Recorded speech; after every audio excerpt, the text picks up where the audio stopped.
जी काय जी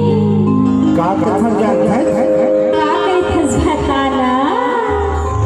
हे मोला मायाला रानी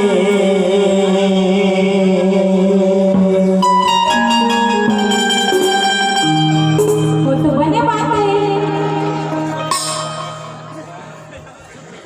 तैनी लगाए